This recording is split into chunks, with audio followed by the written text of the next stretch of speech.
Yeah, I was telling my previous class, I was in the Kroger, or as some of my relatives call it Kroger's. It's killed me the way people call Kroger, like with an S, or Walmart's. I went into Walmart's with an S, but there was this little flat belly girl over the yogurt section with her Lululemon yoga pants on. And that gal picked up this humongous like quart. I mean, it's big, maybe half a gallon of this yogurt. And I said, she must know what she's talking about. She's gonna get that much of it. And I don't really like yogurt, but this is good. How many of y'all have tried this Noosa yogurt? Oh, it is so good. That is good stuff. Because I don't like yogurt. Now, a container this size has 280 calories. So that's why it's probably so good, because they got all kind of stuff in it. But I got the peach, man. And that little old gal got the honey flavor. I tried the honey. It was not as good as the peach, but the Noosa, the texture of it, y'all, is like, how can I explain it? How is the texture? It's like, okay, you remember when your mama used to get the cake batter, and they get the little beaters together and you get to lick the beater? That's kind of the texture. Oh, it's so good. So good. So I hope everybody's having a great day. I hope all is going well. As my mama tells me so often, she says, Bubba, life is good. It really, really is. That's what my mama said. Life is good. It really, really is. And I hope that you are enjoying your best life here in college, whether you're working on your bachelor's degree. Most of you in here are working on your master's degree. And there's something to be celebrated about that. There's something to be celebrated about you taking risk and risking your own money, or maybe even going and getting student loans for you to go into the educational arena to enhance and improve upon your education. And I commend each one of you for doing that. Remember, I told you I started on my master's in 2015 when my boss looked at me at my performance review and said, hey, Bob, you got all excellence, baby. I mean, you're doing great. He said, the only bad thing is you've maxed out in salary, and he giggled. He had a little at the end of it. Well, I didn't think it was that funny because, I've got a family of 5 to feed and, a family of 7, all of us together, and I was like, it's not good to, you don't never be where you're at maxed out. You never want to hear that your salary's maxed out or your potential has maxed out. And I can't tell you how many different master's programs I had applied for over the years, including in my 20s and my 30s and my 40s. I just never went. I would sign up and I get approved, and I just never went. But it was that force. It was that day of someone telling me that I had a ceiling above me that just motivated me to the max. And that's what's so cool about y'all, right? So I'm not sure what it was about you and your motivation that brought you to this place to now work on yourself and getting the education that you're doing. But you're to be commended for that. You really, really are, because you could have easily, just sat back and go with the flow. So all of you are motivated people. You're motivated to do something and to to improve upon yourself. If you ever spend any time on Reddit, and most of you, I would hope, don't spend too much time on Reddit, but there's an entire group of people who are members of a group called Anti-Work. And they are the most complaining, bitching group of people you have ever heard in your life. And they just gripe and they grumble about every single thing. These are the type of people that, work in a place. Well, let's just bring a place like Target or Walmart. They're working at Walmart. And maybe you've seen this person before. You're a customer and you're going in and you see somebody in the Walmart shirt. You say, hey, excuse me, where is the beanie weenies at? And they look at you and say, oh, I'm sorry, I'm on my break. And, I respect breaks. I guess I do. But I'm sitting there going, it's common courtesy. I'm just asking where the beanie weenies are. I'm not asking you to, I don't know. And the person will rather tell a person, hey, I'm on break, rather than help somebody. And we've got a whole culture of people that are being raised up going, well, why should I help somebody? What's in it for me? And I hope that, and I think that most of you are not like that. I think that most of you want to make the world in which you live and the people with which you interact with, you want to make their lives better. Some of your, and I garner a lot about you from your writings. I make you write an incredible amount in these discussions. You have everyone has a weekly discussion. And the reason I have you do a weekly discussion is because it tells me a lot about you. It tells me a lot about your character. It tells me a lot about your faults, your inner workings. And, a lot of you share a lot of information that's really, really cool. And I know that there are those of you who want to help others. I see the passion that you want to help others to achieve financial freedom. You want to do that and not to be bound by a cubicle or bound by, a salary or a job that you hate, because that is where we are in America. People partaking in positions and jobs that they just hate. And the deal is, I go to work, I come home, I go to sleep, and I do the same exact thing the very next day. And they have no existence. And you wake up and you're doing that in 40 years. And a lot of these people are like, oh, I probably should be retiring, but I've not done anything so that I can retire. I just don't want you guys to be there. So rather than you helping clients and all that, this course has been more about you helping yourself. You really can't help others until you're in that position to where you are comfortably taking care of yourself. So that doesn't mean that you're at your financial freedom point in your life necessarily, but you should be on that journey. You should all be on that journey to getting there, to allowing time to work for you, to allow compound interest to work for you, to put your money into asset classes that have historically proven that they will appreciate in value as time goes on. So that's where we hope all of you are. And we hope that you're not going to be in a place to where you are envious of others or envious of those who have achieved more than you. You got to find contentment in yourself.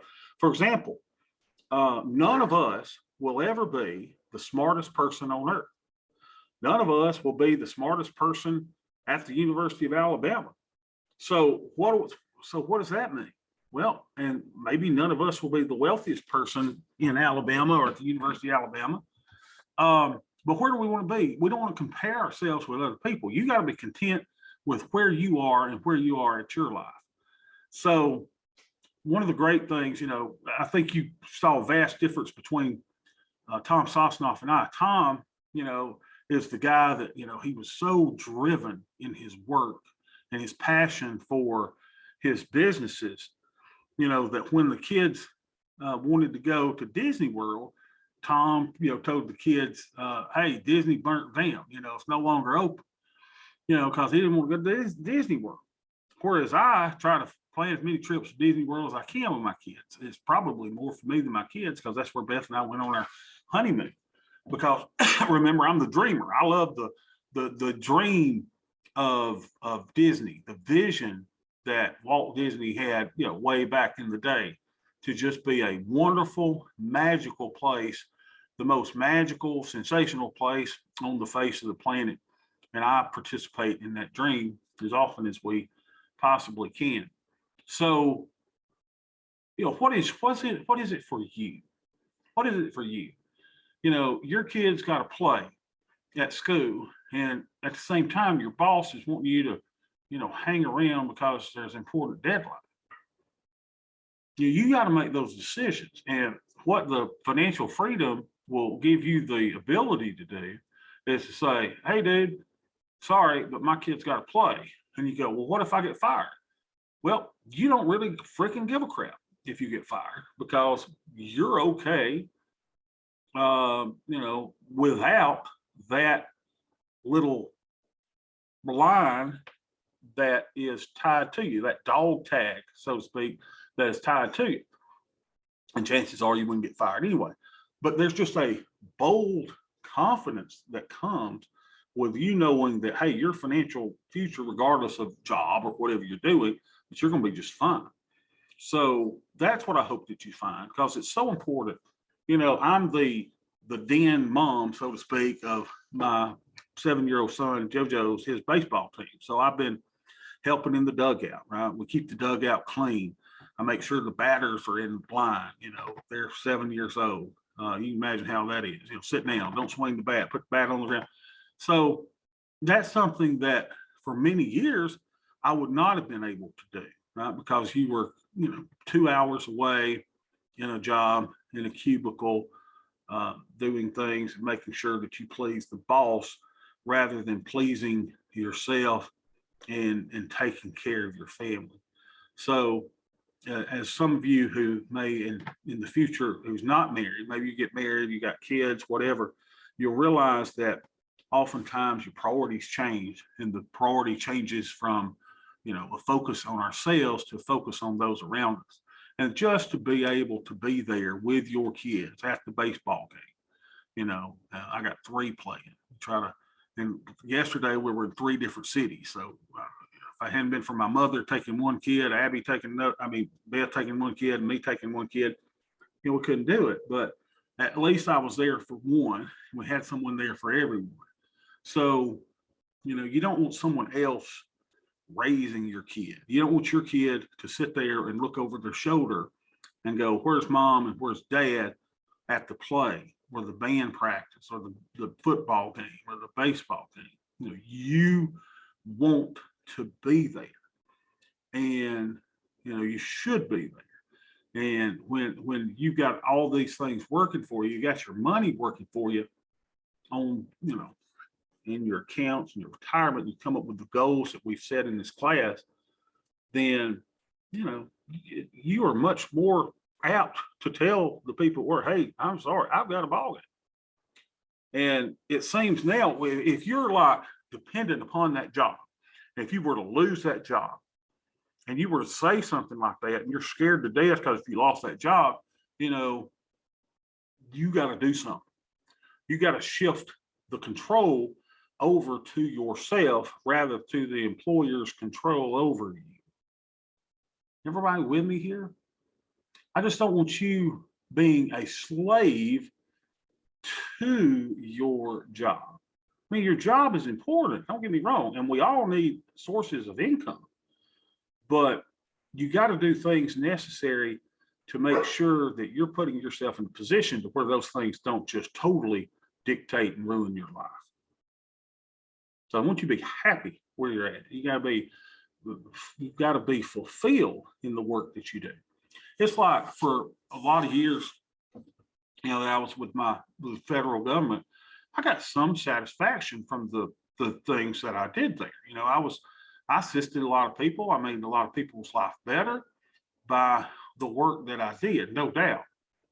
Whether it be, planning these 700 plus people conferences, to knowing that one judge needed water in his room. He needed distilled water for his CPAP machine. So it was my responsibility to make sure that I put a bottle of distilled water in his room and to make sure that the room didn't have any pillows that had feathers in them because he was allergic to the feathers. That's just one person out of 700. But to make people's lives better, that maybe was not required by my job, but it was the things that we went above and beyond to make sure that people were taken care of, because I cared, I cared about the work that I do. But even so, when you don't get fulfillment from your job, the thing that I did outside that was very fulfilling for me was I had a morning show in radio even before I went to the government job. And that was very fulfilling. You know, we would go in and make people laugh in the morning, have a great time, play a little music. And it was very, very, very, very fulfilling. And to see the people that we, would touch through the radio. So even if your job is not providing that for you, that sense of fulfillment, then create something that does, right? So some of you will be working with high school juniors and seniors to make sure that they have financial literacy. Can you imagine if you went up to the school and talked to the principal and said, hey, I'm, Joe Blow. I'm a University of Alabama student working in financial planning, and I'd like to bring some type of financial literacy, or speak to the students or design a program so that they will be financial literate coming out of school. Can you imagine? I mean, even if you had 5 or 6 students that would partake in it, do something that makes the world around you and the people around you better.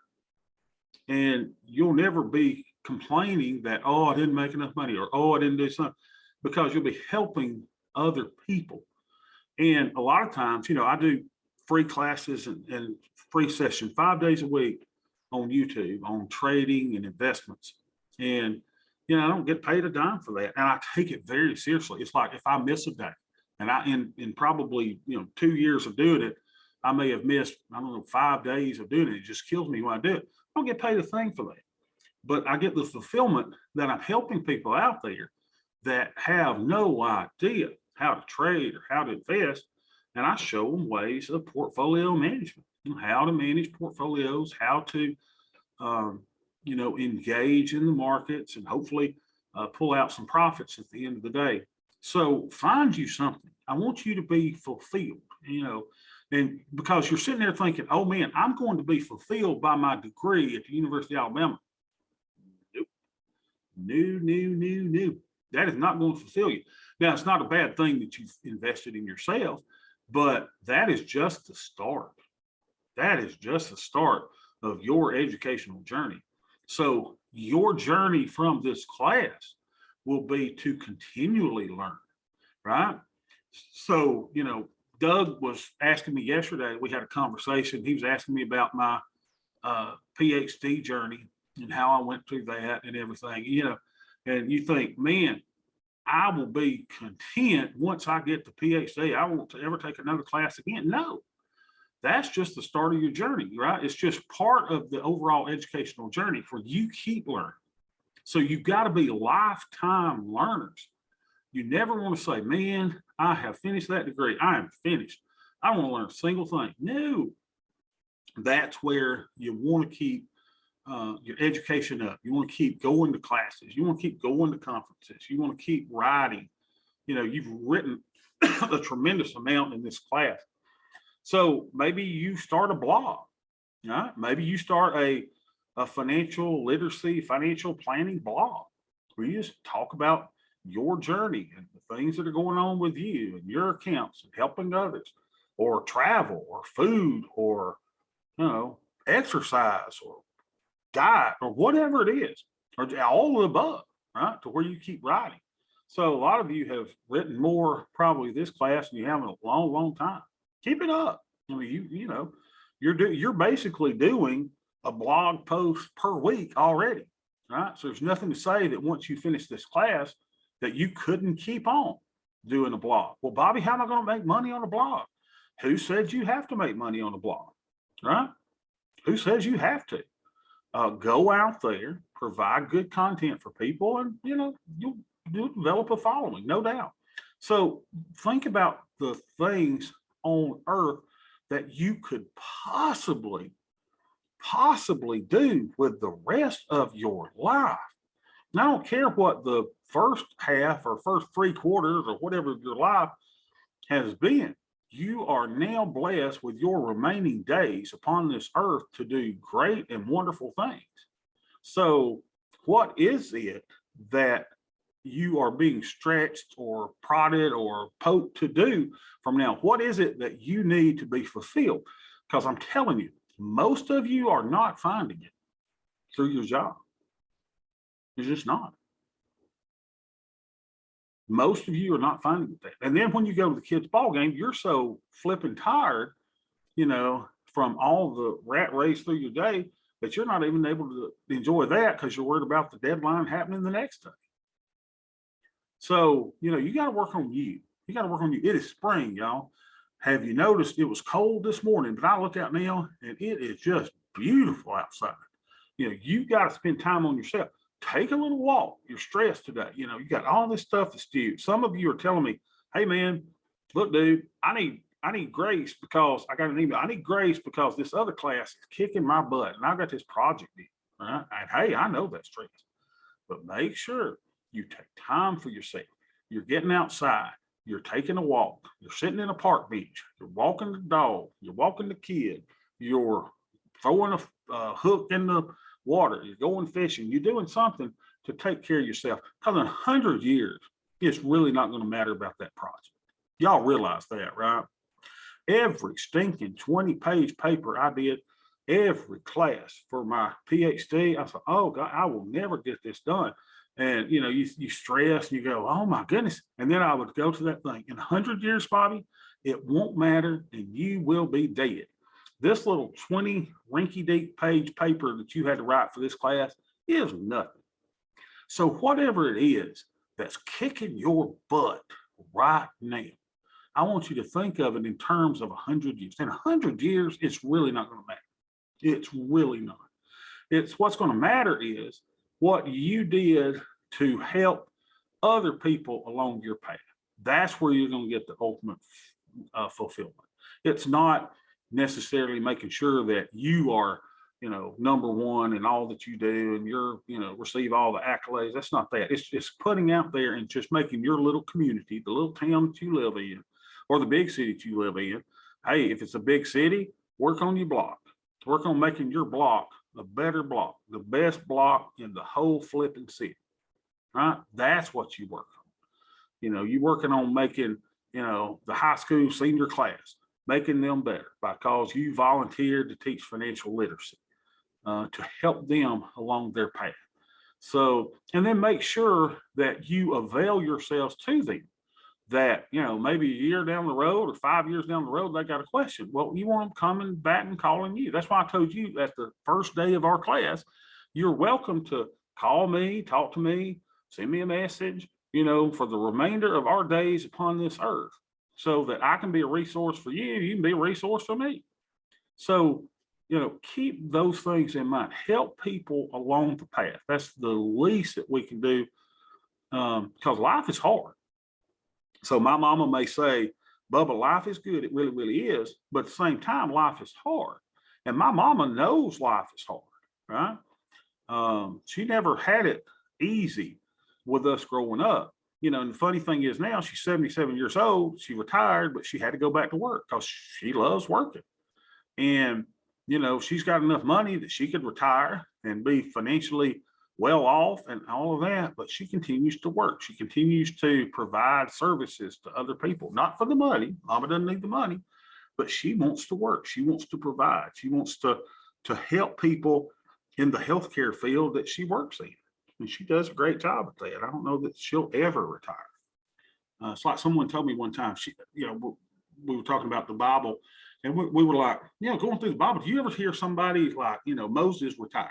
He just gave it up. No, you don't hear about, Abraham. Well, he just retired. No, there was no retirement back in the day, right? Everybody looks forward to the day of retirement. There are people at your job that are counting down the days, y'all. They got a calendar. They're counting down the months. They're counting down the hours. Oh man, in 3 years, I'm tired. I'm out here. And that's all they're looking for. And so guess what? The next 3 years will be no sense of fulfillment for them because they're looking for that one day. There are people that when you go into the office that are there for nothing more than Friday. They're on Monday. Oh God, I can't wait to Friday. Oh God, I can't wait to Friday. What a miserable existence to be looking so forward to Friday. I used to tell people, I joke with them, I say, hey, well, I wouldn't joke. I said, man, I'm so glad it's Monday. Hey, it's Monday. what an opportunity, right? So celebrate the Monday as much as you celebrate the Friday. And then what do they do on Wednesday? Hump day. It's hump day. So what does hump day mean? Hump day means I'm closer to Friday. Woo, I'm halfway finished. And they count their weeks that way, and they're going through life miserable and living only for the weekend. Can you imagine? 2 out of 7 days is what you live for. What about those 5? I mean, those 5 are as important as the 2 on the weekend. So find you something that gives you enjoyment. Some of you have enjoyed the reading, right? Some of you have said, hey, I have a goal of reading so many books per year, and this class has really helped because I've dived into some books, some self-help books. Some of you said that the Jim Rohn discussion of the library, look at a person's library and I'll tell you kind of what that person is all about. You're like, oh, I don't have a library. So maybe through this course, you've developed a library. You've got 4 books that we've gone through to increase your library, to increase your knowledge, to increase your, and basically everything that we've done in this class has basically said, let's don't complicate this. Now I showed you some complicated stuff, but it's really the just giving you a little bit of excitement, right? With the options thing. Yeah, it's kind of complicated. Yeah, it's a whole nother language. Yeah, it's something that you probably never would have been exposed to, but it's just kind of fun, right? Because you're going to have accounts that you're going to have fun with.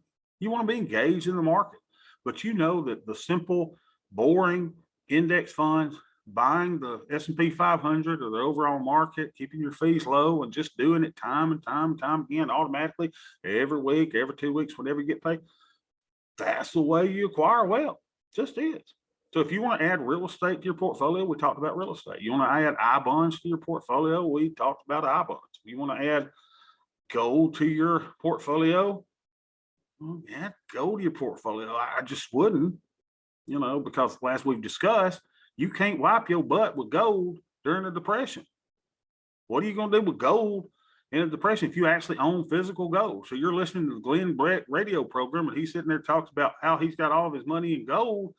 Well, you go, that's crazy, because if crap hits the ceiling, and the world is on fire, what are you going to do with that gold? Nothing. It's going to be worthless. You may remember the old Twilight Zone episode. Remember when they were hoarding the gold, and then they woke up 1,000 years later and had the gold or whatever, and they were like, oh, gold's worthless now because we learned how to mass produce it. What is the value of gold? Well, people say, well, if it's a hedge for inflation. Well, okay, really? I don't know. I'm not so big on gold and physical commodities of holding those, your stamp collection. I don't like collecting things. I don't want to have gold in a safe or a vault, because toilet paper, soap, shampoo, and toothpaste are so much more valuable commodities in a depression or, in a zombie apocalypse that we joke about so much, right? Just having the ability to brush your teeth and to wipe your butt are things that are much more precious than gold. Okay, so we're talking about a lot about satisfaction today, right? Zach says, I feel like debt ties people to jobs more than anything else. Absolutely, right? If you're in debt, and here's the thing, I see all these people, and y'all know how they are, and they got to have the brand new car, and they got to have the this and the that, because they want to keep up, and they want to, act like they're, I don't know, something that they're not. Why? I just never have, I've never had a car that would describe, whoa, man, I look out my car and go, here's my theory about car. If I'm worried about the car that I'm parking next to, because I think that they're going to not care about their car, so they're going to hit my car with their door, then I've got too much money in my car. Now, my car, I'm the car that you would be scared about, right? So those of you that's got a nice car, you wouldn't park next to Bobby, because you go, oh my gosh, look, that thing's the dirtiest, nastiest thing. It's got bird poop all over it, pollen all over it. He doesn't take care of it because he's got French fries and chicken nuggets in the floor. I'm not parking next to Bobby. So y'all would think that I would be the time that would, pop my door open and hit your car. So that's the way my car is. I don't, it's not a status symbol for me. I don't have to have those physical status symbols for somebody to think that I'm the stuff, right? It's a 2011 Nissan Rogue, which incidentally was given to me by my mother. How about that? I buy mama a new car every 4 or 5 years. I'm really good at buying new cars. She wants a new car. Mama just give me her old one. She said, thanks for helping me get the car. No debt on a car. Mama gives me a car. I'm happy with that. So, wow, Bobby, won't you buy your own? Why don't you go out there and get, because I don't want it. I do not want it. I live on a little farm, dirt all over the place, mud all over the place, pigs all over the place, goats all over the place. And I am happy. I am happy as a sunburnt alcoholic at a Kenny Chesney concert. That's how happy I am, right? Happy, happy, happy. So yeah, people go into debt and it keeps you chained to that job. Don't go into debt. Now, I know some of you going, oh crap, I got a student loan to go. I understand. You make an investment in yourself, but keep the debt down. Ishana says, I agree. This class made my choice to be a financial counselor clear. I don't want the responsibility. What do you mean, Ishana? You don't want, let's say, made my choice to be a financial counselor, but you still want to be a financial counselor, right? Am I reading it right? I don't necessarily want to sit down and like go over stocks or anything like that. I kind of want to work at like Army One Source or some of our different agencies that we have when I retire from the military that let families know that there are other options. But I don't want to be the responsibility of controlling someone's money and how they're investing it and how they're building their portfolios. I just feel like that is too big of a responsibility and I don't want it. It's just like, that's not where I want to be, but I want them to know that there are options out there and to be able to point them in the right direction. Good. And so you still want to be a helper of people, right? Which is really, really good. Correct. Because there's a lot of military spouses and just families that just because the sponsor is in the military and holds all control, they don't know what's going on and what's available and what's out there. And I just want to be able to show them how to get jobs, how to take care of their children, how to use just those kind of things. And why do people not want to invest and get into the investment game? Why? Y'all know why they don't want to do it? Because they think it's too what? I think it's time consuming. It's time consuming, but maybe they think it's too complicated. So hopefully you're going to leave this class going, hey, wait a minute, it really ain't complicated. Buy an overall index, low funds, low cost, depending on your age, maybe put some bonds in there and be done. If you're near retirement, that's why I threw in the all-weather portfolio, because people are like, oh gosh, I can't be, totally in stocks though, because I'm scared to death. I got it, So if you need lower volatility, there's, add a few asset classes, but really it's just not complicated. And the thing is, it's the financial industry's responsibility, or they're responsible. The financial industry is responsible for making this crap so complicated that people can't do or think that it's complicated. And that ain't no way to be, right? So I hope that through all of this, when you are the financial counselors and the financial planners and the financial advisors, hopefully y'all will uncomplicate it for them to almost the point that you go, God, I don't see sure they need me. You tell them to put me in into a low cost index fund and be done with it. It's kind of it. But then your employer say, well, we got to put them in this. Well, our analysts have done this. And well, we got to do this. And well, we got, and they'll be the ones that'll force you to complicate the crap so that they can, justify the fees that you'll charge.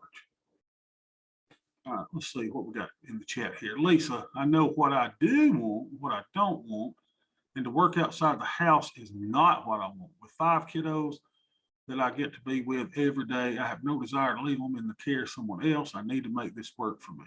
Yeah. Because you know what you want to do. You got a goal, right? So work toward that goal.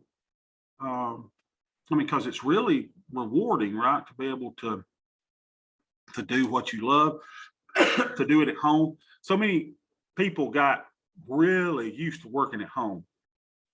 And what did I see the other day? 75% or so of the IRS is working at home, and only 19% of them pick up the phone or something, you know. So people are working at home, and some people said, "Hey, I'm just not going back.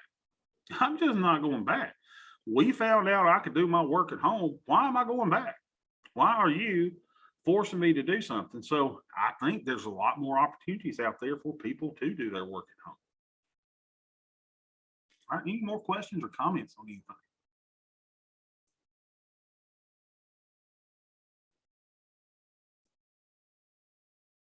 Yeah, I just want you guys to be motivated, going out here. I don't want you to be miserable. Just don't leave this class miserable. You know, leave out there going, man, there's a greater good that I can do in the world, and do it. I mean, for yourself. I mean, some of you got aspirations of being, your own maybe fund manager, or your family's fund manager, or coming up with your own fund, or whatever, or your own business. I mean, those are admirable things to go out and pursue. We want you to be able to go out and to do those things, and keep the debt down, right? Zach was talking about it earlier. Keep the debt down. Stay out of debt. Debt can kill any of us. Chasing for those things that we think we have to have as a status symbol. Just because the Joneses have it, right? We got to keep up with the Joneses. Y'all, it's my hope everybody around here goes, God, that poor old Bobby, he ain't got jack. I'm like, good Lord, And they see my car and they probably go, oh, that poor old fella. And I could go out and buy any car I want to. I just don't. Have y'all ever read The Millionaire Next Door? Anyone ever read that book? You need to put that one on your a list as well. I think Thomas Stanley's the author of it, Millionaire Next Door. The your typical millionaire in the United States is, what do they say? The job that he or she has is a appraiser. They're appraiser, I think a real estate appraiser, and they drive an old 10-year-old pickup truck, and it's just like, you would never know that your neighbor, is the millionaire. You never know, because the typical millionaire in the United States is not very flashy about. They're not out there just flaunting the wealth and standing in front of the private jets and, hosting the parties at the Hamptons. Your average typical person that's a millionaire, hey, they got a job, they got no debt, driving no pickup truck, and doing just fine, happy as a lark. So do something that you find contentment in. I'm excited to hear about what you guys. Yeah. So someone shared the Brent shared the thing there. A couple things. Okay, are we still meeting next week? I was trying everything I could do to make a meeting happen. It does not look like I'm going to be able to come to Tuscaloosa. And I'm sad about that. I really want to come and meet with some of y'all. So I'm not going to be able to be in Tuscaloosa as I hoped. I apologize for that. I was hoping we could work it out, but it just does not look like I'll be able to make it to Tuscaloosa next week. I also need to tell you something else. We will have a new Zoom link for our class on Thursday. Okay, so we're going to have a new Zoom link for Thursday. So make sure that I'll post it before Thursday, but don't use this same Zoom link. This Zoom link will not work on Thursday. I'm going to use the one through the University of Alabama. So I have a new Zoom link for Thursday. What else was there saying? Oh, give me a little bit of grace on your papers that you guys have got in, because I'm a little bit behind on the grading with Easter over the weekend. If I'm a little bit behind, and some of y'all were a little bit behind on submitting things, so I'm getting a rush of stuff coming in. By the way, would anyone like to share, who has not shared, who would like to share your, I can see if I can pull it up, who would like to share your financial plan? Lisa, you're in 504. 504. 44. 504. Sorry, I was hitting the space bar and it wasn't working. Let me go to 504. I thought we already looked at yours. We not looked at yours? Mm-mm. Let's see if I can find it here. Let's see. Grade center. Let me find it here. Full grade test. Here we go. I'm afraid y'all gonna say someone's grade, but I don't guess it matters. As long as y'all don't sue me for that. All right, so grades. Lisa. Let me find you, Lisa. Hold on a minute. Let me pull this on the side because I don't want y'all to see people's grades because y'all fuss at me. All right, Lisa, let me find you here.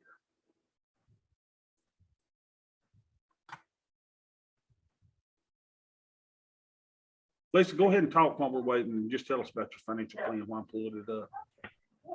Well, I overthought it for a little while because I try to get away from old habits of being a perfectionist. I think that's really a terrible thing. So I wanted to just make it short and sweet and uncomplicated because I don't want my life complicated anymore. I've already had enough of that. So mine was, what do I want? Who am I doing it for? I'm trying to find it right now. I have to remind myself. And what motivates me? So I'm a very visual person. So even though I don't live in Florida anymore, that vibe still motivates me. And you know, the kids and I were talking about going to the beach again this summer. That's one of our goals, our dreams. And it may not be a big thing to everybody else, but it is to us. When you've spent 8 years in a one-bedroom apartment in each other's faces, even though we love each other, sometimes we need to stretch our legs. And we've been through a lot of hardships. So my financial plan that's not coming up was to decide first, who am I doing it for? What am I doing it for? So I'm doing this for my children now, for our lives together now, for my future when they're all grown up and move away, and for their future also. Even though we've talked about not worrying so much about their future, they need to take care of themselves, which I agree. My children know that I'm not going to fund their education. They can do it the same way I did, hard work, scholarships, and things like that. But I don't want them also to be, you know, left behind for any emergency circumstances. So I guess my goal is to like set an example for them. They can watch what I'm doing in the process, if that makes sense so far.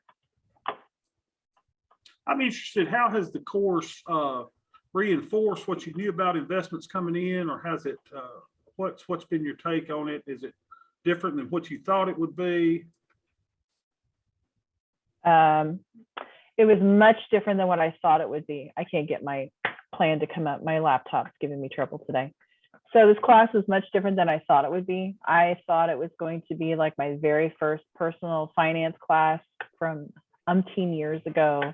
This is what a mutual fund is. This is what a brokerage is. This is how to put money here, how to do that. So this was very different, but in a very good way. It was a new perspective on something I never knew existed, because back when I was still in the mutual fund and brokerage business, ETFs were fairly new and hedge funds were fairly new. And a lot of the, I don't want to say it was advice, but a lot of the word on the floor was, oh, don't get involved in that. That's dangerous. You can get in a lot of trouble. So I just never looked any further past the conversation. And I've enjoyed from this class the discussion of really thinking outside the box, because I appreciate that. I don't like situations or environment where we're pigeonholed into, this is how you do it, this is how it should be do it. I read a great book 15 years ago called QBQ, The Question Behind the Question. And he talks about the 7 deadly words. We've always done it that way, and we've never done it that way before. And I think that could be taken out into the world with your own family also. If you're willing to just do what everybody else does, you're never going to get anywhere. And if you're not willing to do the things, that nobody thinks about, you're not going to get anywhere. Does that make sense? Yeah, Okay. makes total sense. Okay, now we got you. Oh, look at this. So the beach means something important to you. That's great. Isn't that awesome? Yes. Yeah, because when I lived in Florida, I was always a mile from the beach. So I always had constant access to it. And it was just something very peaceful to me. Like looking at it right now, it's very peaceful to me. I don't need noise. Just the sound of the waves gives me that ability to think and process what are my next goals, what do I want to dream. This is actually a picture from a view that I had where I used to live. So this keeps calling me back. I don't know if I'll move back to Florida just yet, but it's somewhere way over here right now. Okay. So how am I going to do that? Short-term approach, long-term approach, as simple as possible.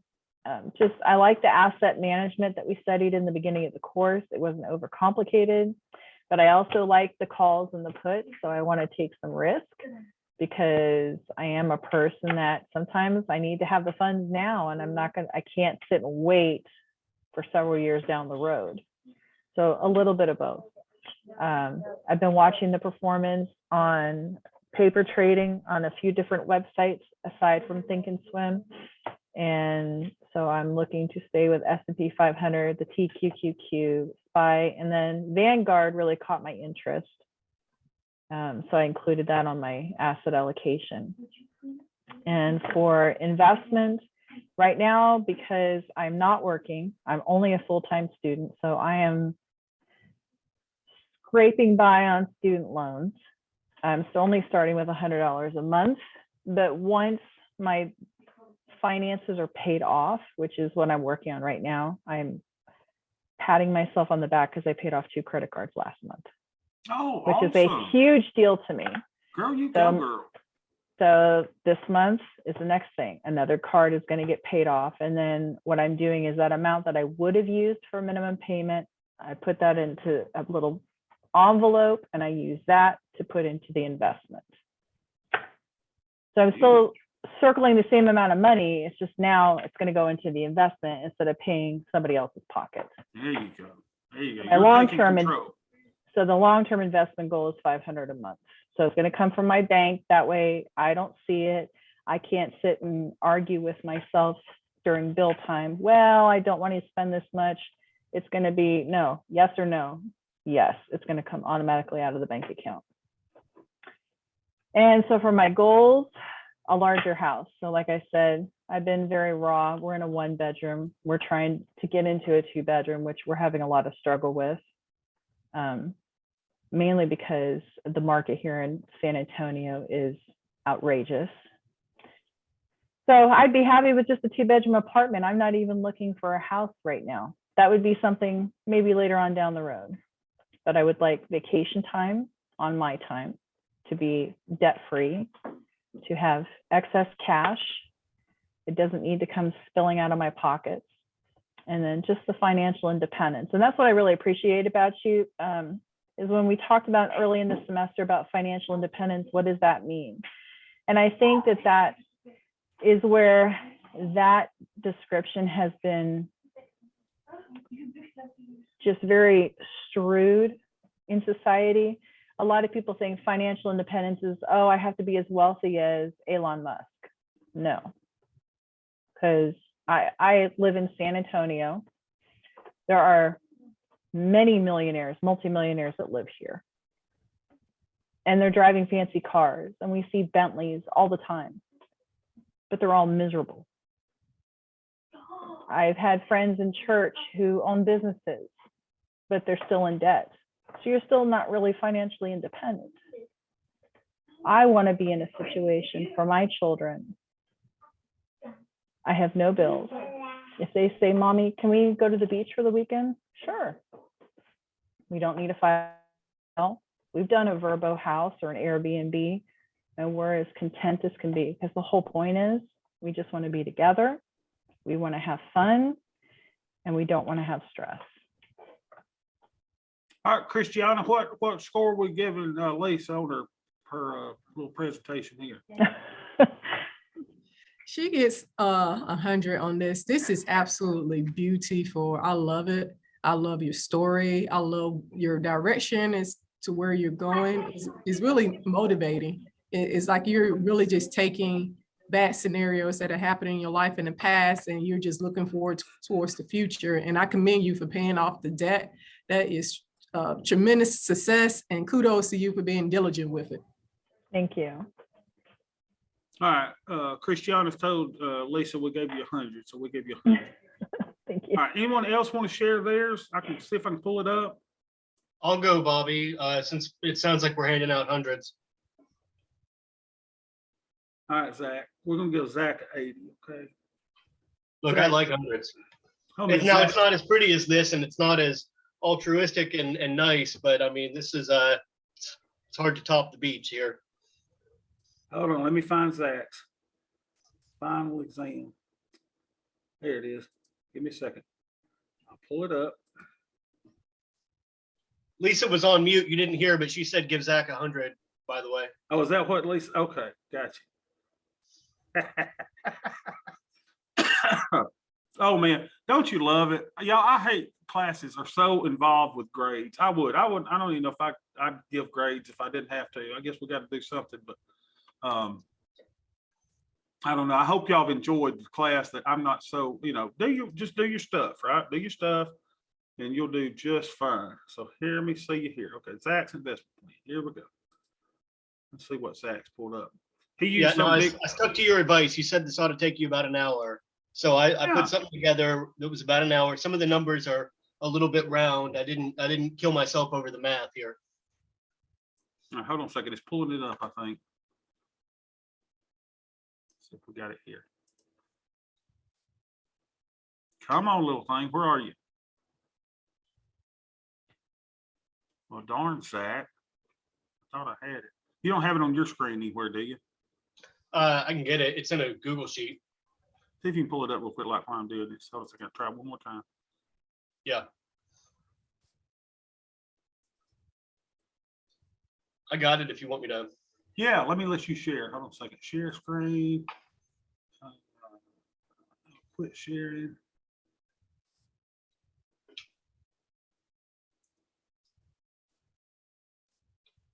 All right, you should be able to share now. Okay.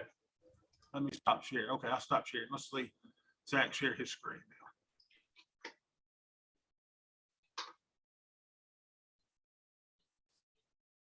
Can y'all see it? Yes. So Okay. a little bit plain Jane here. Yeah, so philosophy, dollar cost averaging, low cost index funds. My goal for the last couple of years has been to max out my yearly 401k. I'm pretty fortunate, like some of the people in the class. I spent some time in the military, but I got out of active duty and I've been in the reserve ever since. So I get like a nice little bit of reserve money each month, and I just send all of that straight to my TSP fund. And that, coupled with other employment plus matches over there, lets me max out my 401k contributions for the year. And I feel like that's pretty good if I can manage to keep doing that. It's all aggressive, 100% equity, C fund in the TSP. Other employers, I've got it all in the S&P 500 index funds. I contribute from other employment around $200 bi-weekly, roughly. And that gets me the match, and then 85% of my Army pay. All that basically gets me up to, I think for 2022, it's going to be 20,500. I don't really do a whole lot of rebalancing or review because there's just not a lot of need to. It's kind of a set it and forget it. I've got about 15,000 at play in the market, and hoping to hang it up by 60. So right now, Turns out that that was wrong. The 200,000 is a little off. It's closer to 225. I checked it today. And I contribute about 1,000 a month. Employers contribute around 400 a month. And I've got 20 years to retirement, and carry the one, divide by two, ought to have about 2.2 at 60. And then in addition to that, I should have a monthly pension in today's dollars of about $2,500 from the military. Excellent. Lisa Benton, what score are we giving Zach? 75? Where we? 100. Zach, you know I'm Got that. joking with you. A good job. Yeah, thanks. No, Yeah. Yeah, you know what 100. though, it's really cool that that you assigned this to us, because it made me put some thought into it. I always knew, like, intuitively that the numbers were going to work out, but I'm embarrassed to say I really just didn't put it on paper. You know, like you said, something that you can stick on the fridge. I had not done that, and I would guess that a lot of people in the class probably haven't either until now. Yeah, and I hope everybody does that, right? Go get it laminated down at Staples and, or Office Depot, go get it off, and, make sure you hang it on your refrigerator where you can see it. Now, for those of you that are single and dating, make sure that you inflate the numbers on it though, and while you got it on your refrigerator when your significant little sweet baby comes over for the weekend. You know what I'm saying? I did. My fiance wants to move the wedding date up from December to like May now. So Oh, you gotta laugh, right? It's just funny. Yeah. Put the current number on there, like 15 quadrillion or whatever. Oh my gosh. Anybody else want to share? And we're assuming all the numbers are incorrect anyway. We're just playing that. I have no problem sharing. Brad, let me find Brad. Brad, you're And in. I'm driving, so I won't be able to share a screen, but you should be able to pull it up. All right, Brad, let me see it. You're in 504, right? Yes, sir. See if I can find it here. Come here, little thing. Come here, baby. My little thing's not wanting to cooperate with you. Bradley Moore. Okay, here we go. We find the final exam.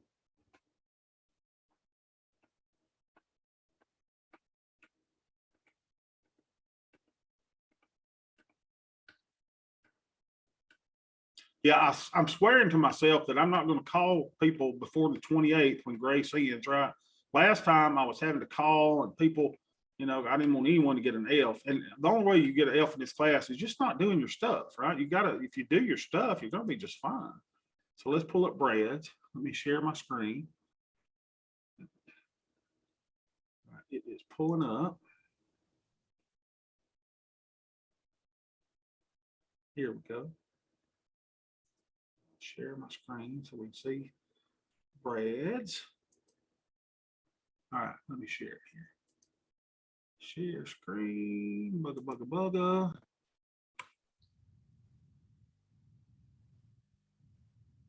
All right. Can you hear me, Bobby? Yep, hear you fine. Okay. If I break up, just let me know. Like I said, I'm driving. So what I did is I actually took a look at what I currently had, and I'm currently investing. I have my own business, so I currently have a simple plan. By taking this course, I looked at the fees a little bit more in depth than I ever have. As a business owner, you feel you're doing everything right, but it always seems like you got 1,000 things pulling on you every day. There's total ups and downs all day long. You just don't have time to take care of yourself sometime. So that's what I enjoyed about this, is it actually made me take a step back and take care of me instead of taking care of somebody else. So what I did, I actually shut down my simple plan that I had.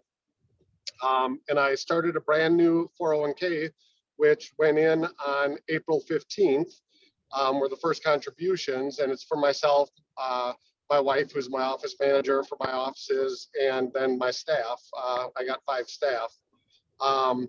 what I'm doing for myself, one reason why I switched is because you had talked about fees and making sure that we have the right things. So basically I'm switching to some lower cost funds.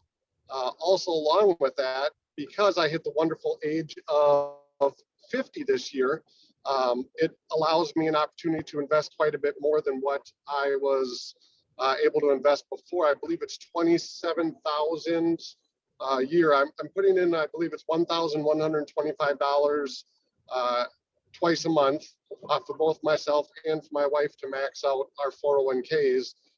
And I did not want to get super complicated in this. I wanted to keep it as simple as I possibly could. That's why it was color coded like it is.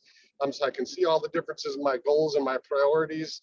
And we just basically each are going into two funds that I'm going to follow the 3% signal on. I read that book twice now through the course, and I just want to start with that. I'd like to eventually maybe move some of my accounts and do Licello's, the aim high and things like that. But I just want to start first with the simplest plan that I think is going to take up the least amount of time for me, which is the 3% signal. Excellent, Brad. Dr. Brent, what grade are we giving Brad? Full points, 100.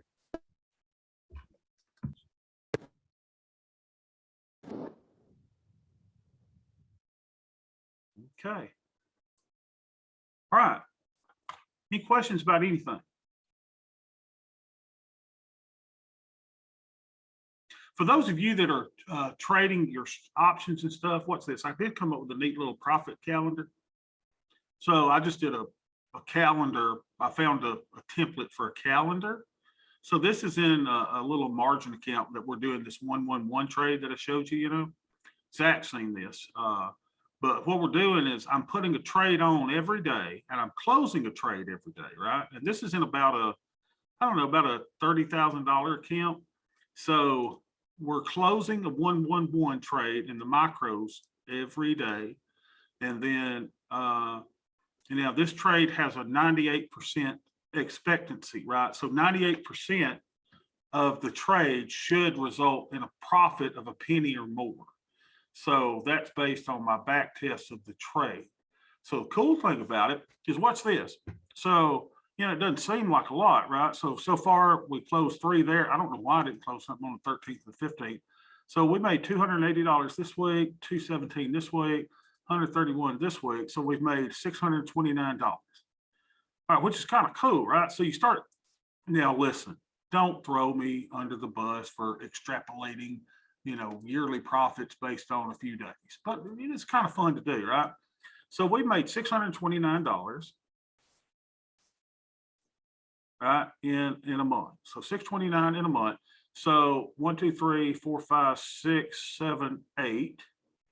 So divided by 8 days. So we're averaging, you know, $78 a day. All right. So how many trading days are there in a year? Anybody know? I think it's 200 and something. Hold on. Let's Google it. When in doubt, Google. Seems like 222, 252, something like that. Let's see. Maybe y'all can Google. 251 this year. There we go. 251. Thank you, Christiana. All right, so 251. So if you go, if we could possibly make $78 a day times 251 days of trading, right? Then you make, you know, 19,734 on an account that is, let's see, this little account here is about, what's that, 29,000, 29,508 divided by 29,508. You know, hey, so, you know, 66% return, right? On a trade that has a positive expectancy of 98%. 98% of these are going to be profitable. It's pretty cool, right? So that's kind of how you can do these things too, right? So we've talked about portfolio management, you know, keeping up with your Greeks. We probably need to hit that another time on Thursday, just to go back. I want to make sure y'all totally understand the portfolio management side of things. But it's kind of cool, right? When you're doing a trading thing and you build your trades up to where in a relatively small account, you know, that you've got, you know, That's not bad, right? That you've got a little passive income coming in every day. I mean, this could take me and Beth to Applebee's, right? On a date night with an Oreo shake and a, what is it? I love that song, by the way. It just gets in my head and I can't get it out. So, you know, we could go to Ruby Tuesdays there. We could go, you know, here we are, we're going to Longhorn that night, Beth and I, right? So, you know, you kind of look at these things, you go, it ain't bad. $629 in a little $29,000 account. So, you know, things add up. You start doing these options trades and doing them for income. It's kind of cool. All right. Who's got any questions about anything? A new Zoom link for Thursday. We will not meet next week for a live class. We'll probably have one class next week on Tuesday, and we'll probably close it to the end there. All right, questions or comments? Yes, Lisa. I have a two questions. One, the classes that have been recorded, I know are going to YouTube. Are those going to stay up Yes. indefinitely? Yes, they will stay there. Okay, good, because I'm going to need to refresh again. Yep. The second question is, I finally got Thinkorswim to work. I did open a live account to allow me to have a paper account, but it looks like the platform has updated because mine doesn't look anything like yours. Okay, so you're talking about this stuff here, right? Yes, it doesn't look anything like this. Okay. Does yours look something like this? It's got all this stuff over here. No, Okay. it doesn't look anything like that. And I was looking for the little wheel, and when I look at mine, there's no wheel. You don't have this up here? No. And you've got the desktop version. You're not going to a website and logging in, right? Maybe that's what it is. Maybe it's the desktop that I need to go back to. Yeah, you need to download the desktop version, right? You Okay, need to yeah. I have that too. Yeah. Okay, And so then remember to do your options account, you need to know delta, that is beta weighted to SPY. You need to have theta, you need to have vega, and you need to have your buying power effect, right? So these are the things, and like I told you, you can manage a multi-billion-dollar account just knowing these three numbers: 1, 2, 3, plus the buying power. That's all you okay. need. All right, I'll have to go back to the desktop then. Yeah. Maybe that must be what the problem is, because I've been on the website and I'm like, this doesn't look anything like what we've been working with.